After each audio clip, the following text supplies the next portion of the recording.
الزانیۃ والزانی. اب دیکھو سورہ نور کا مطلب کیا ہوتا ہے؟ نور کا معنی روشنی. نور کا معنی کیا ہوتا ہے؟ روشنی. اب آدمی کا چہرہ اگر چمک رہا ہے تو لوگ کیا کہتے ہیں؟ اس کے چہرے پہ نور برس رہا، ایسا کہتے ہیں نا. دیکھو اب نور والی صورت میں سب سے پہلا حکم کیا آ رہا ہے، یہ سمجھنے کی بات ہے. فرمایا الزانیۃ والزانی، زنا کرنے والی عورت اور زنا کرنے والے مرد.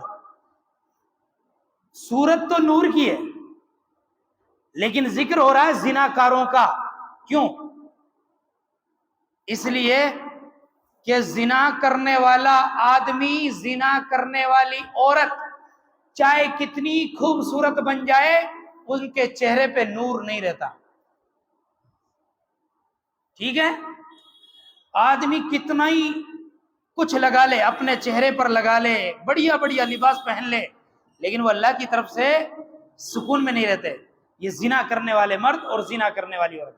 اور دیکھو بہت ساری بات. اچھا الزانیۃ والزانی یعنی پہلے عورت کا نام لیا اللہ نے، پھر مرد کا لیا. کیوں؟ پہلے مرد کا کیوں نہیں لیا؟ حالانکہ اب اپن اگر چاہیں ایسے نکل کے چلے جانا کوئی دقت نہیں ہے، نکل جائیں گے. سمجھ میں تو آ گئی نا؟ زنا کرنے والا مرد، زنا کرنے والی عورت، سمجھ میں آ گئی. لیکن یہ تو ہم سمجھے ہی نہیں کہ عورت کا نام اللہ نے پہلے کیوں لیا پھر مرد کا لیا. اس لیے کہ عورت کے اندر مرد سے زیادہ حیا ہوتی ہے، شرم ہوتی ہے. ہاں، عورت بہت حیا والی ہوتی ہے، بہت عزت والی ہوتی ہے، بہت شرمیلی ہوتی ہے. تو اس کا مطلب یہ ہوا کہ جب عورت کے اندر ہی حیا نہ رہے تو پھر وہ مردوں کو اپنے جال میں پھنسا لیتی ہے. ہاں، تو اس لیے یہاں پہلے الزانیۃ کہا، زنا کرنے والی عورت.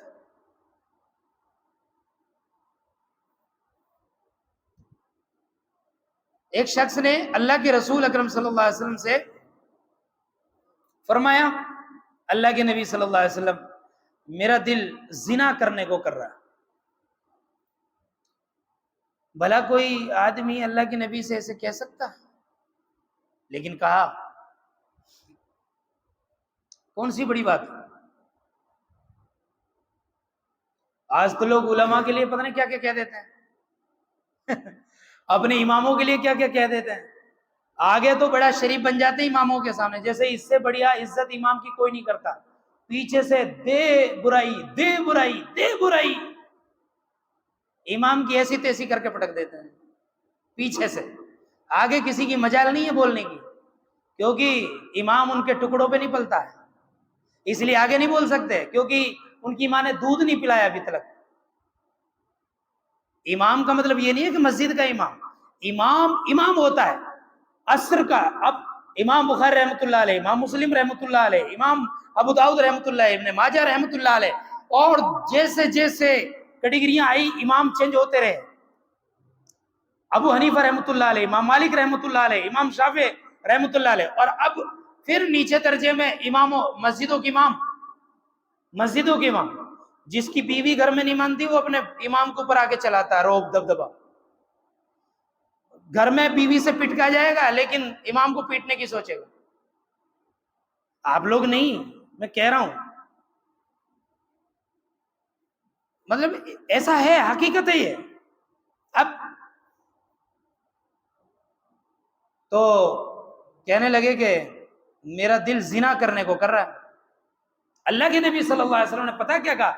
ٹھیک ہے جاؤ کر لو، جاؤ اپنی بہن کے ساتھ زنا کر لو. اللہ کے نبی صلی اللہ علیہ وسلم، بھلا کوئی اپنی بہن کے ساتھ زنا کرتا ہے؟ تو وہ بھی تو کسی کی بہن ہوگی جس کے ساتھ تو زنا کرنا چاہتا ہے.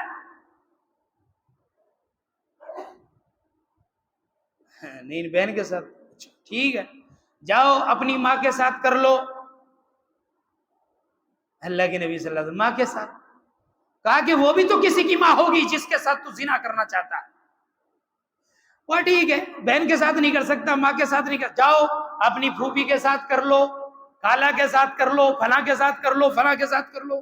ہر بار اس نے یہی کہا کہ اللہ کے نبی صلی اللہ علیہ وسلم ان کے ساتھ کوئی کرتا ہے کہ ان کے ساتھ کوئی کرتا ہے کہ ان کے ساتھ کوئی کرتا ہے.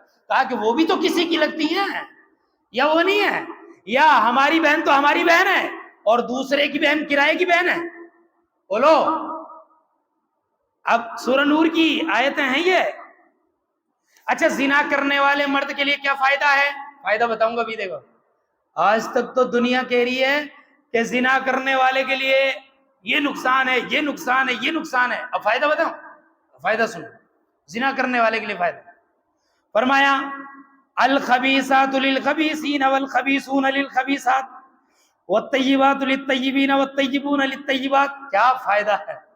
کیا کہہ رہے ہیں؟ خبیث آدمی کے لیے خبیث عورت ملتی ہے. کیا فائدہ ہے؟ زنا کرنے والا اگر لڑکا ہے تو جب اس کی شادی ہوگی، یہ قرآن کا فیصلہ، اس کی بیوی جو آئے گی وہ زنا کرنے والی آئے گی. بہت مزہ آ گیا بھائی. کیا فائدہ مل رہا ہے؟ اب لگ رہا ہے کہ زنا کرنے والے شادی نہیں کریں گے کیونکہ ان کو پتا ہے یار قرآن کا فیصلہ ہے، میری بیوی بھی زنا کر آ رہی ہے. او اللہ اکبر استغفر اللہ. ارے بھائی جب تم صحیح سلامت نہیں ہو تو تمہاری بیوی کیا صحیح سلامت آئے گی؟ ارے بھائی میں نہیں بول رہا، قرآن بول رہا ہے. قرآن کہہ رہا ہے. اللہ رحم فرمائے. خبیث کسے کہتے ہیں؟ خبیث برے آدمی کو، بیکار آدمی کو. ارے دعا پڑھتے ہو اللہم انی اعوذ بک من الخبث والخبائث. جب بیت الخلاء جاتے ہیں تو دعا پڑھتے ہیں نا، خبیث جنوں سے، خبیث جنوں سے اللہ میری حفاظت فرما. یہ زنا کرنے والے مرد اور زنا کرنے والی عورت یہ خبیث ہوتے ہیں، خبیث گندے. بہت گندے ہوتے ہیں یہ، خبیث ہوتے ہیں. اللہ تعالیٰ نے کیا نام لیا ان کا، خبیث. اور خبیثات، عورتیں خبیثات اور مرد خبیث. اب دیکھو کہ خبیث مرد خبیث عورتوں کے لیے اور خبیث مرد خبیث عورتوں کے لیے، خبیث عورتیں خبیث مردوں کے لیے. ہو گیا فیصلہ؟ تو فیصلہ بہت برا ہوا. لہذا اپنے آپ کو بچائیں زنا کرنے سے. آگے دیکھو پھر جو زنا نہیں کرتے ان کے لیے کیا سکون ہے. دیکھو اللہ کہہ رہا ہے پاک باز مردوں کے لیے پاک باز عورتیں اور پاک عورتوں کے لیے پاک مرد. یار ایسے ناانصافی کیسے ہو سکتی ہے؟ ایک بات بتاؤ، مرد تو پاک ہے، اس نے کسی سے زنا نہیں کیا، تو اس کی عورت زنا کر کیسے ہو سکتی ہے؟ یہ تو ناانصافی ہو جائے گی. اللہ تعالیٰ نے فرمایا پاک مردوں کے لیے پاک عورتیں اور ناپاک مردوں کے لیے ناپاک عورتیں. ہو گیا فیصلہ. آگے چلیں. والزانیۃ والزانی، پہلے عورت کا ذکر ہوا کیونکہ عورت کے اندر حیا اور شرم کوٹ کوٹ کے بری رہتی. اور دوسرا نقطہ اس کا یہ بھی ہے کہ اگر عورت اشارہ نہ دے، دیکھو الزانیۃ پہلے عورت کا نام اس لیے بھی آیا کیونکہ جب مرد ڈورے ڈالتا ہے، اشارے کرتا ہے اس کی طرف، اس کو پٹانا چاہتا ہے. بھائی تو اللہ کہہ رہا ہے، تو مفسرین نے کہا کہ جب عورت کو ڈورے ڈالنا شروع کرتا ہے لڑکا یا مرد، تو اگر عورت اشارہ نہ دے تو وہ زنا کر ہی نہیں سکتا. زنا کر ہی نہیں سکتا. کیوں؟ اس لیے کہ عورت کی طرف سے ڈھیل نہیں ہے اس کو. عورت کی طرف سے اگر ڈھیل نہیں ہے تو وہ نہیں کر سکتا، اور اگر عورت کے طرف سے ڈھیل آ رہی ہے تو وہ بالکل کرے گا. اس لیے عورت کا نام پہلے آیا قرآن میں اور مرد کا پھر بعد میں آیا. اب اس کے بعد اب بہت ساری نیک عورتیں ہوتی ہیں، پاک باز عورتیں ہوتی ہیں، لوگ ان کے اوپر تہمت لگاتے ہیں، یہ تو ایسی عورت ہے، یہ تو ویسی عورت ہے، حالانکہ وہ بیچاری بہت نیک ہے، بہت پاک ہے، اس نے زنا نہیں کیا، لیکن لوگ پھر بھی اس کے بارے میں کہتے ہیں زناکار ہے. اب اللہ تعالیٰ ان کے بارے میں کیا کہہ رہا ہے؟ جو اس طرح تہمت لگاتے ہیں وہ قاذف ہوتے ہیں. قاذف بھولی بھالی عورتوں پر تہمت لگاتے ہیں، ان کو 80 کوڑے مارو. اگر وہ بھولی بھالی عورتوں پر تہمت لگاتے ہیں تو ان کو سزا دو، 80 کوڑے مارو. 80 کوڑے، اور 80 کوڑے کے بعد دوسرا کام بھی کرو ان کے ساتھ، ان کی شہادت قبول نہ کرو، کبھی بھی ان کی گواہی قبول نہیں کرنی. یعنی اگر کوئی الزام لگاتا ہے کسی عورت پر اور وہ الزام جھوٹا ثابت ہوتا ہے تو اس کو 80 کوڑے مارو، اور اس کی کبھی بھی گواہی قبول مت کرو. وہ کیونکہ جھوٹا ہے وہ، اس کی گواہی قبول نہیں کی جائے گی کبھی بھی کسی بھی مسئلے میں. اور تیسرا نقصان اس کو ایک اور ہے، وہ فاسق ہے. فاسق فسق و فجور کرنے والا ہے. یہ ہے. تو بولی والی عورتوں پہ تہمت نہیں لگانی چاہیے اور زناکاری نہیں کرنی چاہیے. زناکار مردوں کے لیے زناکار عورتیں ملتی ہیں اور زناکار عورتوں کے لیے زناکار مرد ملتے ہیں. اچھے مردوں کے لیے اچھی عورتیں ملتی ہیں اور اچھی عورتوں کے لیے اچھے مرد ملتے ہیں.